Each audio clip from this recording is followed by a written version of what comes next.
So I just finished a ride, and I was checking the tread in the tire because the dealer said it was getting low. And it is. I'm under 5,000 miles, and I don't know if you can see this, but I got like a millimeter left on the wear bars here. I mean, it's not, I can go past the wear bars. I'm not a Nazi about that. What I noticed when I was checking this out was, you guys see that fissure right there? Look at that fissure right there. And then if you go the opposite side, the shadow's gonna block every spot. There's a couple of spots where these are taking place. There's another angle on it. I mean, total is, I've seen about 7 or so throughout the tire. And some are long enough, they actually will extend into the tread.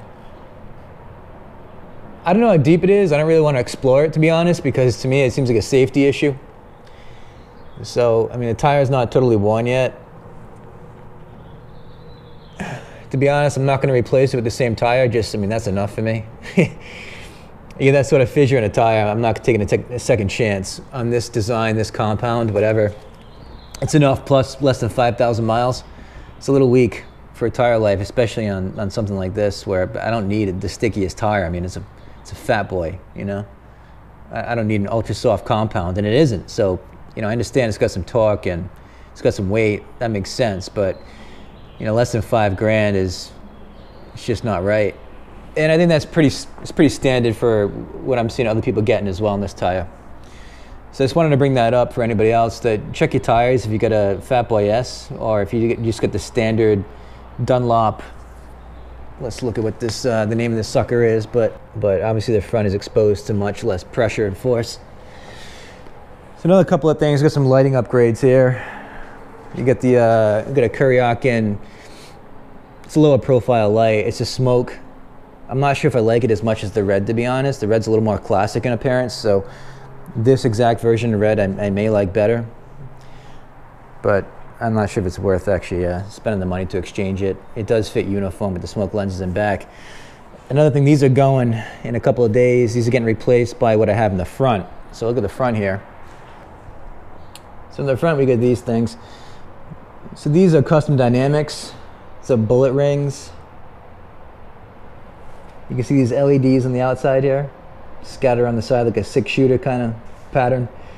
Then you get an interior light with a chunk of LEDs inside.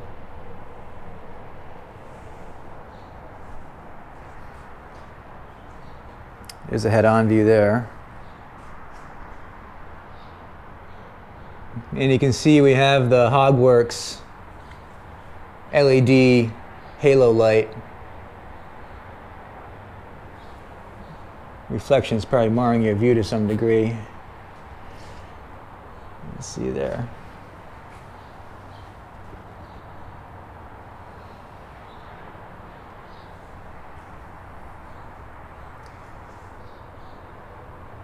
And I'll turn them on too.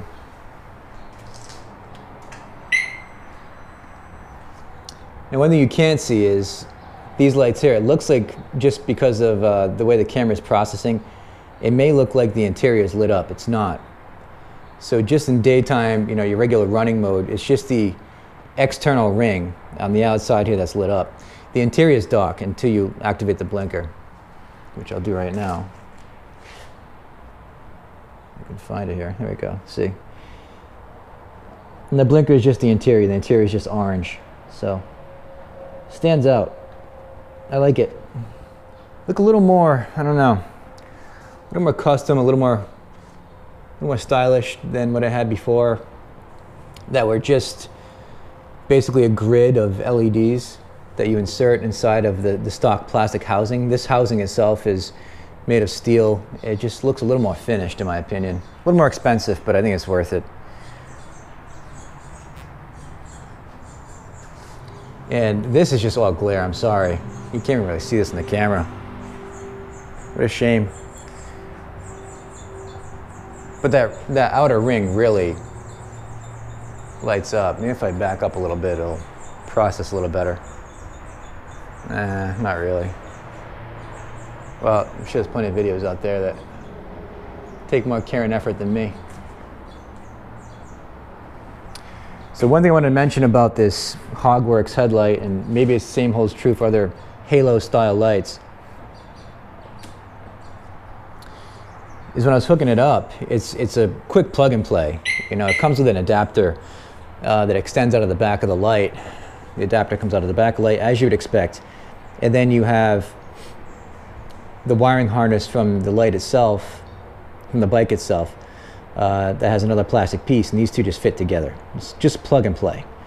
So this light comes with, for older models, it comes with this extra bracket with springs on it. It's actually nicely made, and you just throw it away for this model. I think it's for an older bike, and it tells you what bikes to use it on.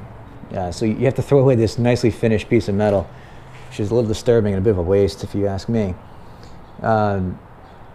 And another thing that is different about this light is it's got the halo on it, so it has one more complication. So instead of just that plug and play like I was talking about, just connecting these two connectors after you take it apart, of course, which is very quick and easy.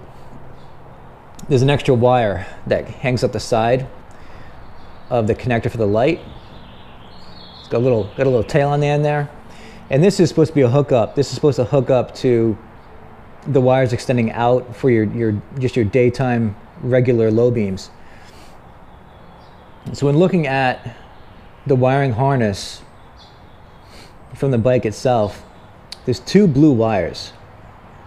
And the blue wires are supposed to be for the daytime light. I think they're blue. They could be green. Don't, you know, you'll see it if you have this bike. But there should be one. I think all the other models have one, as far as I know. And maybe it's because this can come with an accessory lighting package with those other lights that hang out on the side here for the old Fat Boy specials, and anyone who wants that option. But there's two of them. So basically what it tells me is, get the halo working, I get this little piece that extends off of the Hogworks light, this little tail, if you will, that comes outside the harness. And I basically just hook that up to one of the low beam wires, or the low beam wire, I should say. And that's the whole point. There's two of them, same color. So, you know, I basically took the one that's above.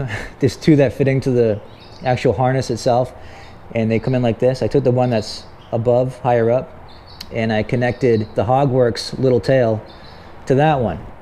I can say that just because the orientation wasn't long enough, so I had to cut it and make a little extension to make it work. So if anybody doesn't want to take that extra little step, it's very easy, of course. They give you a quick connector, but I had to do some cutting and lengthening. Anybody who doesn't want to deal with that, if you just want to really just plug it in and you don't care so much about the halo, then I would avoid the halo. If you do want the halo, it's not a big issue. But that same color, the two wires are the same color, that threw me back a little bit. I didn't know which one to connect to. I connected to the one on top, and it worked. So that held me up for a couple of minutes. I couldn't find a good, you know, wiring diagram for the Fat Boy S out there. I found older models, but it wasn't very helpful, and you know, I didn't really feel like paying for more extensive information. So you know, I'm not sure if I like this little halo thing around here. A little less clean. Maybe it's a little too modern. Maybe a little too gimmicky. But it does capture your attention. And I'm not so against it, to be quite honest. I'm not sold on the appearance of this over one without the halo, is what I'm trying to say. And this costs a little more money. So anybody thinking about it, you get that extra step in the back, and you also get the appearance issue, which is a little different. So just to make an informed decision. So other than that, the bars are on their way. We got some BR's custom bars. I ordered some open apes. They're going to make them a little custom. They're not going to be the same open apes you see on the BR's Custom Bars website, but they're 1.5 inches diameter. They do a step down, because this is 1.25 inches. They do a step down right here to fit the 1.25 inch risers. So I don't want risers any bigger. I don't want to change them. I want it to be simple. And my rise is about 10 inches, so it should be right about here in terms of height. So not super tall. I don't want high bars. I don't want apes. Just too much of it out there, and I want comfort. I want control. I want my arms below my shoulders, because, well, it's the most ergonomic thing to do. And hopefully they'll be interesting as well. But the open apes are real nice. They look real nice, so look forward to that. They're coming in July, so when I get those on, I'll put some new grips on there as well and finish this off for the time being until the bug bites again.